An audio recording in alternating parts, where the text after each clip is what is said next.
पहला प्रयास हम राजस्थान से कर रहे हैं। मेरा एक सवाल है, वो आपके व्यक्तिगत जीवन से जुड़ा हुआ है कि देखिए, आपने अपना समय लगभग 12 साल इस देश की सेवा में दिया है, लेकिन मैं परिवार में जाके सवाल पूछ रहा हूँ सेवा से अलग।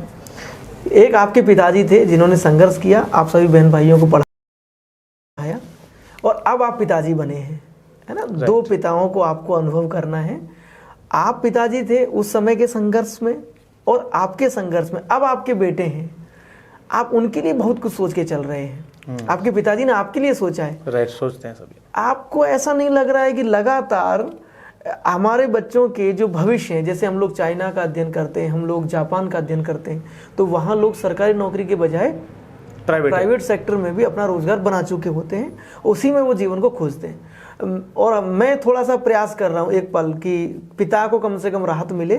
मुझे ऐसा लगता है कि एक पिता, जब मेरे पिताजी, आपके पिताजी जिम्मेदारी आपकी उठाते थे, तो अब आपके पास भी केवल जीवन में खुद के बारे में सोचने के बजाय बच्चों के बारे में यह है कि मैं इसकी चिकित्सा पे पैसा लगाऊं, शिक्षा पे लगाऊं, इसके विकास पे लगाऊं। और खुद को आदमी भूल जाता है। जब छोटा होता तब सोचता है जिस दिन मैं कमाने लगूंगा तो उस दिन देखना मैं कुछ अच्छा करूंगा, मैं कुछ अच्छा करूंगा मेरे लिए। तो अब उस सोच में और आज की सोच में कितना बदलाव आया है। देखो, ये तो है, ये है कि एक बाप जब बनता है तो पता चलता है कि बाप की वैल्यू क्या है। बेटे होते जब पता चलता है कि यार हम तो ऐसे ही रहेंगे, ऐसा नहीं होता है। और रही बात आगे भविष्य बच्चों की प्राइवेट नौकरी, सरकारी नौकरी सोचने की, मैं तो यही कहना चाहता हूँ इस मुद्दे पर कि पढ़ाओ सबको, शिक्षा दो। और शिक्षा मस्ट भी है इस देश में जी। बच्ची हो, गरीब हो, जहाँ तक सरकार, केंद्र सरकार, राज्य सरकार का प्रयास यही है कि शिक्षा पर जोर दे रही हैं। और हमारे राजस्थान में तो ऑब्वियसली चिकित्सा में तो दिया ही है साहब ने, हमारे माननीय मुख्यमंत्री महोदय जी ने, देव जी, और हमारे महात्मा गांधी स्कूल खुले गए हैं इंग्लिश मीडियम। सबसे अच्छी बात तो ये हो गई कि मेरे देश का, मेरे राज्य का गरीब का बच्चा भी आज इंग्लिश में बोलेगा और इंग्लिश में बोलेगा। तो मेरा आपके माध्यम से ये कहना है माननीय मुख्यमंत्री जी को, मैं तो बहुत बहुत धन्यवाद देना चाहता हूँ कि मैं ना पढ़ा इंग्लिश मीडियम में जी, परंतु मैंने इंग्लिश मीडियम के लोगों से मुलाकात चंडीगढ़ में कर ली हैं, बातें भी कर ली हैं। हो सकता है अपना कुछ अच्छा टैलेंट रहा हो। अब गरीब का बच्चा भी इंग्लिश में बोलेगा, जगते मतलब फर्स्ट क्लास है जी। इस जो सिस्टम को ना माननीय मुख्यमंत्री जी ऐसा करके जाएं कि ये इंग्लिश मीडियम स्कूल आगे चलें, अच्छे बढ़ें और व्यवस्थाएं अच्छी हों। और ये शिक्षा के बारे में आपका जो पहली योजना है, इसको तो मैं बार बार धन्यवाद इसलिए देना चाहता हूँ। ये अगर सक्सेस होगी, आपकी इच्छा है, होगी, सरकार का भी सहयोग रहेगा तो भी होगी, और आपके मन में है तो मैं चाहता हूं कि होनी भी चाहिए। चलिए, मुझे अच्छा लगा अभी बात करके सर से, और हम लोग नेक्स्ट टाइम पर भी बात करते रहेंगे। और अभी तक की योजना मैं बता दूं कि लगभग मैं 4 साल से सर से जुड़ा हुआ हूं, और सर के बारे में शुरू में नहीं बताया, क्योंकि मैं शुरू में बता देता तो शायद आप लोगों को लगता है कि हम लोग पहले से जानते हैं, तो इसलिए मैं इनके बारे में बोल रहा हूँ। आपने अभी इनके विचार सुने, कितने उत्तम विचारों के साथ इन्होंने मार्मिकता से हमेशा अपनी जुबान पर केवल एक ही चीज़ को लाए, गरीबी, मजबूरी, परेशानियां, वेदनाएं, चिंताएं। मतलब एक पिता के जीवन में जो चलता है वो इनकी जुबान पे था। आपकी जानकारी हो या ना हो, आप SMS हॉस्पिटल में किसी को जानते हैं या नहीं है, इस बात से कोई फर्क नहीं पड़ता। लेकिन गलती से आप बने सिंह जी से टकरा गए या इनको पता भी चल गया, तो इन्होंने शायद 24 घंटे में अपने लिए जीवन जीना शायद छोड़ दिया। मैंने जो महसूस किया पिछले 4 साल से मैं लगातार जुड़ा हूँ। कोविड का तो इतना बड़ा कठिन संघर्ष मैंने इनके टाइम पे देखा था, तब ये शायद हम लोग रात को 10 बजे 11 बजे भी फ़ोन करते थे कि सर ये प्रॉब्लम है, तो इन्होंने हर एक पेशेंट को ऐसे अटेंड किया जैसे मेरे परिवार का हिस्सा है, अपने परिवार का हिस्सा है। तब से हम लोग, मतलब पूरी society, Rajiv Gandhi welfare society की पूरी टीम इस बात से आश्वस्त थी कि एक व्यक्ति जो कोविड में अपने बारे में परवाह किए बिना सबको, रात में अगर 11 बजे भी फ़ोन जा रहा है तो अटेंड करके वो व्यवस्थाओं में जुट रहे हैं, कब खाना खाता होगा, कब ये देखते होंगे। मतलब मैंने नर्सिंग स्टाफ में शायद पहला व्यक्ति ऐसा देखा था, और इसीलिए हमने सोचा कि इनसे ज़्यादा बेटर व्यक्ति, अच्छा जो अनुभवी व्यक्ति शायद हमें अभी नहीं मिलेगा। क्योंकि हम लोग शायद बड़े अधिकारियों से बात करते हैं तो शायद उनके पास चिकित्सा व्यवस्थाएं, सुविधाएं इतनी अच्छी होती हैं, गाड़ियां मिलती हैं, सारी व्यवस्थाएं मिलती हैं, उन्हें शायद इसका अनुभव ना हो। लेकिन इन्होंने जिस दिल से मदद लोगों की की, आज तक मैं देखता हूँ शायद चिकित्सा विभाग में मेरा कोई इतना अच्छा व्यक्ति जानकार नहीं था। तो मैंने आपको इनसे परिचय करवाया। इन्होंने बार बार अपने सवालों में बताया कि गांव-गांव तक। मैं केवल एक बात और पूछना चाहूँगा कि आप इस योजना के बारे में बहुत तारीफ कर रहे हैं, लेकिन एक डर मेरे अंदर है, वो राजकीय कर्मचारियों के लिए, जैसा मुझे कहा गया, मैं अधिकारियों के टच में रहता हूँ तो नाम नहीं बता रहा हूँ क्योंकि वो ठीक नहीं है, मर्यादाएं भंग होती हैं। लेकिन कई अधिकारियों ने मुझे ये कहा कि इस योजना को आप सरकारी विद्यालयों के साथ कॉलेजों के साथ उतार तो रहे हैं, लेकिन आपको पता हो कि मैक्सिमम कर्मचारी कागजों में योजनाओं को सफल करने में बड़े माहिर होते हैं।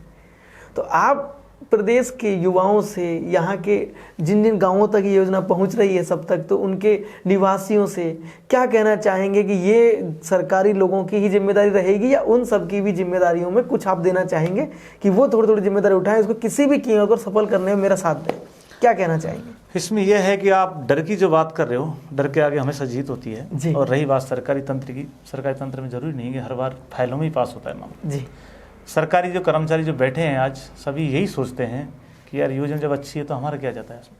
सही बात। मनोबल गिराने वाली बातें बहुत होंगी, मैंने कहा ना, लोग आपसे गालियाँ भी देंगे, खिचड़ी फेंकेंगे, परंतु जब आपके मन में है और जो डर निकाल दोगे आप, तो 100% सफलता मिलेगी।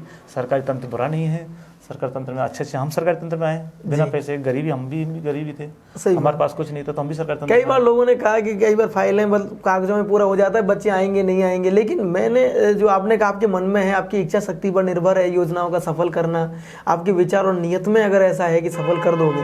तो जब हमारी पहली बार कॉलेजों में बात हुई तो मैंने शायद कभी सुना था, मतलब कि कॉलेज प्रवक्ता पढ़ाने में व्यस्त नहीं, मतलब टाइम नहीं देते हैं, बस मजे मारते हैं, ऐसा हमने सुना है जनरली, बच्चों से ही सुना और कई बार आती रहती हैं सूचनाएं। लेकिन सबसे ज़्यादा मैंने देखा कि इतने एक्टिव हो गए सभी कॉलेज लेक्चरर्स, जो पहले से कॉल कर, रात को 8-8 बजे तक मुझे कॉल कर, कल हमारा क्या शेड्यूल रहेगा, क्या करना है मुझे, क्या व्यवस्थाएं देखनी है कॉलेज में, बच्चों को क्या बोलना है। मतलब जो सरकारी तंत्र के बारे में वास्तविक में लोग कह रहे थे ना, वैसा मुझे लगा कि नहीं, सच में ही जितना ये लोग जिम्मेदारी से देश की सेवा कर रहे हैं उतना शायद कोई नजरिया लोगों का अलग अलग है, अलग अलग है। बाकी देखो कॉलेज में भी पढ़ाइयाँ होती हैं, स्कूल में पढ़ाई होती हैं। आप सरकारी कॉलेज में जब भी देखोगे तो जो भी फैमिली बैठेगी पढ़ाई में करने के लिए, वो अच्छी फैमिली वाले होंगे। और जब आप ये चीज़ ले जाओगे तो कॉलेज में भी व्यवस्था इसलिए सुधरेंगी, उनको डर लगेगा कि सरकारी तरफ से कोई तंत्र आया है तो कुछ भी हो सकता है कि हमें तो नौकरी करनी है।